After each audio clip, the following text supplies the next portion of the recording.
Tala falava o talafou mai le si ufofongo le lau mua Wellington e mole nei taeao aso lua se fululimo a perila lua afe lua lima. Ua faasilasila le minista o tupe Nicola Willis o le tupe na tutoe mai ona o le mawalalo le numero a inga na tuina atu ia ile fesosoani tau tupe po o le family post ale malo o le atoe tufa atu i a inga o lo o mana o mia o faa maumaunga ale malo lo o faa ali ai e na o le lua se lau faa iwa a inga o lo o maua le taimi nei le fitu se furu lima tala ile vaiaso ile ECE rebate la ititi fo mai le lua se fulu tasi o a inga na faa mauina ele IRD mua o le tula fono tau i la fonga na tu ufatasi ai le family boost rebate ma le fetu una inga o la fonga ma fola e o atu i le lua se lau lima se fulu lua tala i le lua vaiaso i a inga e ave resi tupe maua. Ina walu i ina leo fa inga o tangata e anga va mo le fesosoani tau tupe i le taimi o le whainga pālota na whaapea mai le national e tolu afe a inga e anga va pe ma whaiona maua le tupe peitai na whaalia i le CTU e lata i le tolu se fulu lea whai numera. Ua whaitio ina e le tuanga i le malo e whaapea o le folafolanga na whai le national ua le petia.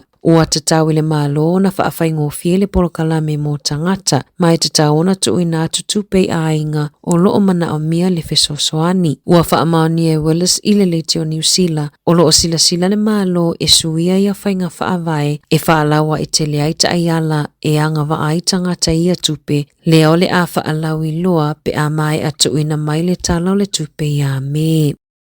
O loo whaia whaatala noanga i le vao le soifua malolo ina New Zealand ma fōma e sinia a o le i whaia se te i le vaia sofou. Ua tele masina o whaia pea feutana inga e winga i totongi i le vao le asosio fōma e ma le te whātuora o le vaia sataluai na whaailoa mai ai i le unia fōma e sinia ma le lima fe fōma e sinia o le a te i le aso mua me pe a mai a feutanga inga i totongi ma le te whātuora. Whaaliere so upole te whātuora o loo iai le popolenga i le saunga le mu o tangata ngase pe a sa vavali ese fo mai na saunua le minista o le soifua malolo ina Simeon Brown e le te tau na whaonga tangata ngase e whai mawhi whaatawa inga tau tupe na sa ilia le unia le ASMS se si itanga o tutongi e se fululua pasene mai le ofisa o le soifua malolo ina peitai. Na o foina mai le te whātuora le sitanga e le vao le tasi ma le tasi te si ma le 5%. E tusa ma le toa ono afe se lau tangata e awai i le asosia le ASMS. E iai tutonu le toa 5 afe 5 se lau e whaafeinga nuengaina i lalo le au nanga a le te whātuora.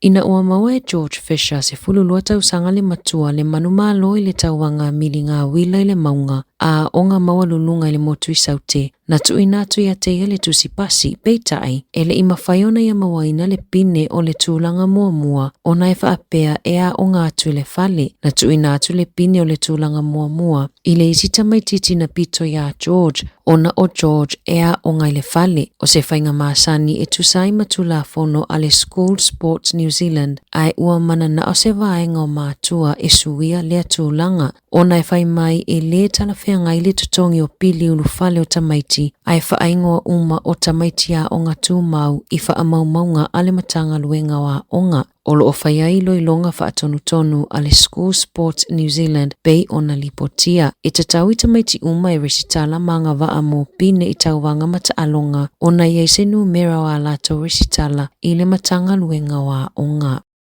Ua molima wina le toa tele o tangata i Wellingtone, le tele o tama imanu o millipedes i Wellingtone. O le tele o tangata e au mau i le laumua, ua whaamatalaina le whaitau se laumona tupu o millipedes e maua i totonu o fale, whaapea i ka poti lava o ato, whaapea lunga matotonu o moenga. Ua whaailoa le ofisa e nafa ma le puipuinga mai i manu whaalafua, o manu ia na tele o na maua i loa hat, i le silia ma le lua se fulutau sanga taluai. Ua wala au nisi o whaipule i pule ngā nuu, ina ia whaia se fono whaanati e tala noa ai le tau fofoina o lea whaafita auli. Na whaalia Chris Picking ua silia ma le se fulutau sanga o nofo i Wellingtone, e whaapea na ia wa aia millipedes i tau sanga ua tuanai. Mai fōlinga mai i ua whanau, mai whaitau wafe mo na tuputa mai manu, e na te whaamamai na ese mailo na fale i aso taitasi, na mawai ka poti umo le fale, na mawai ka poti umo le fale o moenga ma o isi e tau mai lava I lunga o le wha alo ma isi e tele ina maua o tolo I tino ta I whau o le isi pōna lani o tolo I lunga o na fōlinga. Whaalie se tasi o lau whaito whai mata upu tau I manu e whaapea o millipedes e tele na o mai lalo ele I le tau o le autumn ma whana wai e le whaingofie foi le tau tapeina.